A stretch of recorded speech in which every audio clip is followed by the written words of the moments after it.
বেশ অনেকদিন পর একটা খুব ভালো বই পড়ে শেষ করলাম, যে বই আমাকে কাঁদিয়েছে, আমাকে ভাবিয়েছে। এবং এর মধ্যে যা যা রয়েছে, যে এলিমেন্টস গুলো রয়েছে প্রত্যেকটার বেসিসে এবং প্রত্যেকটা চরিত্রের সাপেক্ষে আমায় কিন্তু অনেকটা শিখিয়ে দিয়ে গেছে বাস্তবের বেশ কিছু জিনিস। এবং এই বইটা পড়ার পরে আমার যে অনুভূতি হয়েছে সমস্ত কিছু নিয়েই আজকের এই রিভিউ করতে বসেলাম। এই বইটা আমার ঠিক গতকাল রাত 2টো বাজে শেষ হয়। এবং বইটা পুরোটা শেষ করার পরে আমার শুধু একটা কথাই মনে হয়েছে, যে যদি শুরুতেই মনকে একটু সংযত করা যেত, যদি অনুভূতিগুলোকে একটু নিয়ন্ত্রণ করা যেত, তাহলে হয়তো এত কিছু হতো না। বা একটা কথাই মনে হয়েছে যে দ্রৌপদীর জন্য মহাভারত হয়েছে, দ্রৌপদীর জন্যই এত যুদ্ধ, সেই একটা মহিলাকে কেন্দ্র করেই এত কিছু। এবং এই বইটাও তাই, একটা মানুষকে কেন্দ্র করে, একটা মহিলাকে কেন্দ্র করেই কিন্তু বাদবাকি সমস্ত জিনিস বা তার পরের জেনারেশনকে সাফার করতে হয়েছে। তো বেশি দেরি করব না, একেবারে সরাসরি শুরু করব বইয়ের রিভিউ। আশা করছি বইটার রিভিউ দেখে আপনাদের অবশ্যই বইটা পড়ার ইচ্ছে হবে। নমস্কার, আমি শ্রুতর্ষি, লেক্টোফাইস কর্নারে সবাইকে স্বাগতম।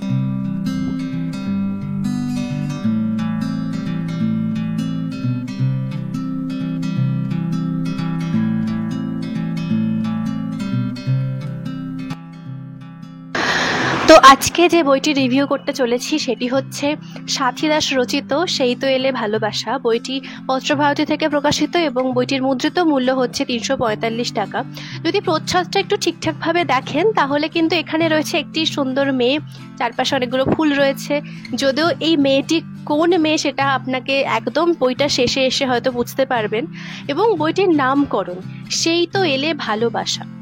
এইটা পড়ার পরে আমার প্রথমে মনে হয়েছিল যে হয়তো এমন কোনো ভালোবাসা বা এমন কোনো সম্পর্ক যা ভুল সময়ে সঠিকভাবে এসেছে, বা যেটা এসেছিল অলরেডি, যেটা এক্সিস্ট করে, সেইটা ছিল ভুল সময়। অর্থাৎ ভালোবাসা এলো কিন্তু অনেকটা পরে এলো।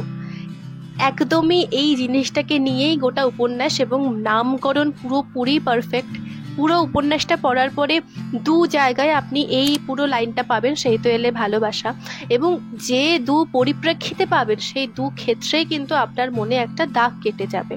এবং ঠিক যেই মোমেন্টে এই লাইনটা আমি পড়েছিলাম দু ক্ষেত্রে, পড়ার পরেই আমার ভেতর থেকে একটা অনুভূতি এসেছিল যে যদি একটু সঠিক হতো সবকিছু তাহলে এত যুদ্ধ করতে হতো না। এইবার এই বইটি সংক্ষিপ্ত বিবরণে আসি। একদম ছোট্ট করেই বলবো, কারণ যদি বেশি বলে ফেলি প্রত্যেকটা টুইস্টে কিন্তু এক একটা স্পয়লার, তো সেগুলো আমি একেবারেই দিতে চাইছি না। তবে হ্যাঁ, এই বইতে যেভাবে লেখিকা তুলে ধরেছেন পুরো বিষয়টিকে, সেখানে কিন্তু একেবারেই দুটো ঘটনা, যে দুটো একেবারেই ইন্টারলিঙ্কড, এবং প্রথম দিকটা একভাবে শুরু হলেও শেষটা কিন্তু একেবারে অন্যভাবে শুরু হয়, বা অন্য ধারায় অন্য স্রোতে গল্প বয়ে চলে। একদম প্রথমে দেখতে পাওয়া যাচ্ছে অরুণাক্ষ এবং সঞ্চারিনীর একদম সুখের একটি পরিবার, যেখানে দুই যমজ কন্যা মিলি এবং মেহু রয়েছে। মেহু বড় মেয়ে এবং মিলি ছোট মেয়ে, যমজ মেয়ে। যেখানে অরুণাক্ষ কোনো ত্রুটি রাখেনি সঞ্চারিনীকে ভালো রাখার জন্য কিংবা তার দুই মেয়েকে ভালো রাখার জন্য, সেখানে দাঁড়িয়েই সঞ্চারিনীর দিন দিন মনে হতে থাকে সে যেটুকু পাচ্ছে, সে যা পাচ্ছে তা একেবারেই তার জন্য সাফিসিয়েন্ট নয়। তার আরো অর্থ চাই, তার আরো প্রতিপত্তি চাই, আরো গয়না চাই। এভাবেই আস্তে আস্তে সম্পর্কের মধ্যে হালকা ভাঙন দেখা শুরু হয়। প্রথম দিকে সঞ্চারিনী একটি বাড়ির মধ্যেই টিউশন পড়াতো, কিন্তু পরবর্তীকালে টাকা উপার্জনের জন্য সে যখন স্কুলে পড়ানো শুরু করলো, সেইখানেই তার জীবনের বিবর্তন শুরু হলো, এক বিবর্তনের হাত ধরে। এবং সেই বিবর্তন নামক ব্যক্তিটিই হচ্ছে থার্ড পার্সন, যে পরবর্তীকালে সঞ্চারিনীর জীবনে আসবে এবং তারপরে সবকিছু একেবারে এলোমেলো হয়ে যাবে এক কথায়। তো সেই সময়টা, সেই পিক মোমেন্টটা, যখন একেবারেই সম্পর্কটা টিকিয়ে রাখা যাচ্ছে না এবং অরুণাক্ষ নিজের সর্বস্ব দিয়ে চেষ্টা করে এই সংসারটাকে, পুরো ভালোবাসাটাকে এবং সবকিছুকে, যে সবকিছুর জন্য সে তার আত্মীয় স্বজন, পরিবার, নিজের মা, বন্ধু বান্ধব সবাইকে ত্যাগ করে একমাত্র সঞ্চারিনীর হাত ধরে এক কথায় বেরিয়ে এসেছিল, সেই অরুণাক্ষই সঞ্চারিনীকে পাওয়ার জন্য মরিয়া হয়ে উঠবে এবং শুরু হবে এক আলাদা স্ট্রাগল। এবং সেই স্ট্রাগলটা দেখার পরে নিজে থেকেই আপনার মনে হতে পারে যে কেন সঞ্চারিনী সেই সময় সঠিকটা বুঝে ঠিক সিদ্ধান্ত নিল না। তো এইভাবে শুরু হবে প্রথম পর্ব, এবং প্রথম পর্ব চলতে চলতেই আস্তে আস্তে যখন সঞ্চারিনীর অবভিয়াসলি বিবর্তনের সাথে যখন সে চলে যাবে, তখন সম্পূর্ণ একা হয়ে পড়বে অরুণাক্ষ তার দুই মেয়েকে নিয়ে। এভাবেই আস্তে আস্তে শুরু হবে পুরো দুই ধারায় দুই আলাদা গল্প, যেখানে পরবর্তীতে বাবা মেয়ের সাথে দূরত্বের সৃষ্টি হবে। স্পেশালি মেহুর সাথে অরুণাক্ষের অনেকটাই দূরত্ব তৈরি হয়েছিল ভুল বোঝাবুঝির জন্য, কিন্তু মিলির সাথে একমাত্র মিলি বলা যেতে পারে যে অরুণাক্ষের কাছে ছিল বলেই হয়তো অরুণাক্ষ সেই সময় একদম মৃত্যুর মুখ থেকে বেঁচে ফিরেছে। তো এইভাবে যখন আপনি পড়তে থাকবেন, বহুবার আপনার কান্না পাবে, আপনার কষ্ট হবে যে কেন এরকম হচ্ছে, কেন বাস্তবটা এতটা কঠিন, এতটা নিষ্ঠুর, এবং সবকিছুই কিন্তু আমাদের হাতেই ছিল। যদি ওরা ঠিকঠাকভাবে সিদ্ধান্ত নিত তাহলে হয়তো এত কিছু হতো না, কিন্তু বাস্তব এটাই, এভাবেই সবকিছুকে মেনে নিতে হয়।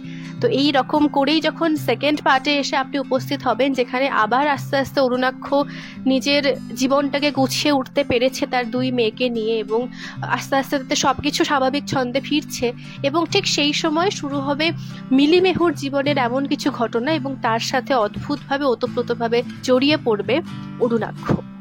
এই সমস্ত কিছু মিলিয়ে রয়েছে সেই তো এলে ভালোবাসা। শেষটা একেবারেই আপনার কাছে কি বলবো, মানে আমি যখন শেষটা পড়লাম, শেষটা পড়ার পরে আমার কষ্ট তো হয়েইছে যে মেয়ে সব শেষে এসে এত বড় একটা স্যাক্রিফাইস করলো নিজের বাবার জন্য, বাবার শেষ কটা দিন ভালো থাকার জন্য, সেই মেয়ে একদম মানে নিজের চোখের সামনে তার ভালোবাসার মানুষকে বিদায় জানানোটা খুবই কষ্টকর একটা ব্যাপার। ব্যাস আমি আর বেশি কিছু বলবো না, তাহলে স্পয়লার হয়ে যাবে, কিন্তু শেষটা এসে সত্যি সত্যি একদম মন জয় করে নেবার মতোই। এইবারে আসি পাঠ প্রতিক্রিয়ায় আমার কিরকম লেগেছে। ফার্স্ট অফ অল, এই বই আপনাকে অনেক কিছু দেখাবে। প্রথমত একটি সম্পর্কে যেখানে আপনি আপনার সর্বস্ব উজাড় করে দিচ্ছেন তার ভালো থাকার জন্য, সংসারটাকে টিকিয়ে রাখার জন্য, আপনি কোনোভাবেই সেই সেম জিনিসটা যে তার থেকেও পাবেন সেটা এক্সপেক্ট করতে পারেন না। এটা হচ্ছে প্রথম শিক্ষা। দ্বিতীয়, এই বই শিখিয়েছে যে কিভাবে ওই ছোট ছোট দুটো মেয়ে, যে মেয়ে দুটো সদ্য ক্লাস 9-10-এ পড়ে, এবং সেই সময়ে তাদের জীবনে ঝড় বয়ে যাওয়া এবং তার আগেই তার মাকে হারানো, এক কথায় সঞ্চারিণী যেটা করেছে সেখানে দাঁড়িয়ে কোনোভাবেই তার দুই মেয়ে তার মাকে ক্ষমা করতে পারে না। তার মা যখন এরকম একটা সিদ্ধান্ত নিতে পারে, সেখানে তার মেয়ের উপরেই সমস্ত অনুভূতিগুলো গিয়ে বর্তায়, এবং তাদের যে মানসিক চাপ সৃষ্টি হয়েছিল সেই সময়, সেখানে দাঁড়িয়ে সেই দুটো বাচ্চা মেয়ের ঘুরে দাঁড়ানো, সেটাও কিন্তু আপনাকে অনেক কিছু শিখিয়ে দিয়ে যাবে। তৃতীয়ত এবং শেষ যেটা বলবো সেটা হচ্ছে যে এই বইতে দাঁড়িয়ে প্রত্যেকটা চরিত্রের নিরিখে দাঁড়িয়ে, এখানে তো শুরুটাই হয়েছিল পরকীয়া দিয়ে, এবং শেষটা যেভাবেই হোক না কেন, তো সেখানে দাঁড়িয়ে ভালোবাসা এবং নিজের জন্য, নিজের স্বার্থ যদি আপনি দেখতে চান তাহলে এই বই আপনার জন্য সঠিক। যদি আপনার মনে হয় যে না, আমার জীবন, আমি এসেছি পৃথিবীতে, আমি আমার বাকিটুকু সময় ভালোভাবে নিজের শান্তিতে কাটাবো, সেখানে আমি আমারটুকু দেখবো, আমার সংসার, আমার আশেপাশের লোকজনকে দেখবো না, তাহলে এই বই ঠিক। কিন্তু যদি আপনি একবার আপনার পারিপার্শ্বিক দিক এবং নিজের ছোট ছোট দুটো ছেলে মেয়ে এবং এত সুন্দর একটা সংসার, যে সংসারে একটা মেয়ে সবসময় চায় যে সম্মান, ভালোবাসা এবং মর্যাদা, সে সবকিছু পাওয়ার পরেও যদি মনে হয় যে না আমি ভালো নেই, সেখানে দাঁড়িয়ে এর মতো মূর্খামি মনে হয় আর কোনো কিছুই হয় না। তো এই বই আপনাকে শেষে এটাই বুঝিয়ে দিয়ে যাবে যে অনুভূতি নিজের সব থেকে বড় শত্রু।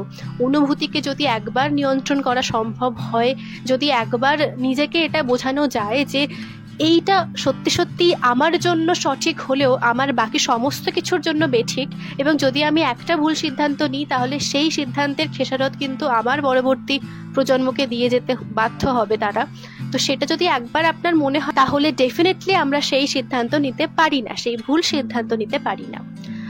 আর একদম শেষে এই বইটা আপনাকে সত্যি সত্যি একটা চরম বাস্তবের সামনে দাঁড় করাবে, এবং সেখান থেকে আপনি এটাই শুধু ভাববেন যে যদি সঞ্চারিণী সেই সময় একটু নিজেকে সামলে রাখতে পারতো তাহলে হয়তো কিছুই হতো না। ওই বললাম না, মহাভারতের দ্রৌপদীর মতোই এই গল্পের সঞ্চারিণী হচ্ছে সেই একমাত্র মহিলা। তো এই ছিল সম্পূর্ণ বই। আমি একটা কথাই বলবো লেখিকা সম্পর্কে, যে এটা আমার যেহেতু ওনার লেখা প্রথম বই আমার কাছে পড়া, আমার ভীষণ ভালো লেগেছে। ওনার এক একটা শব্দ চয়ন, এক একটা সুন্দর করে বাক্য গঠন, এবং উনি অনুভূতিগুলোর ঠিক যেভাবে ব্যাখ্যা দিয়েছেন সরাসরি এসে বুকে ধাক্কা লাগে। এবং এত সুন্দর করে উনি বর্ণনা করেছেন যে আমার যেন মনে হচ্ছিল আমি নিজের চোখের সামনে সবকিছু আমার সামনেই ঘটছে এবং আমি সেখানে কিছু করতে পারছি না, শুধু নিঃশব্দে চোখের জল ফেলা ছাড়া। তো এক কথায় ভীষণ সুন্দর বই, একেবারে 5-এ 4.5 4 রেটিং দেওয়ার মতো বই। নিঃসন্দেহে বইটি পড়ে ফেলুন এবং আমাকে জানাতে ভুলবেন না যে আপনার কিরকম লেগেছে, বা যদি আপনারা কেউ পড়ে থাকেন বইটি অবশ্যই আমাকে বলবেন যে আপনার কিরকম লেগেছে।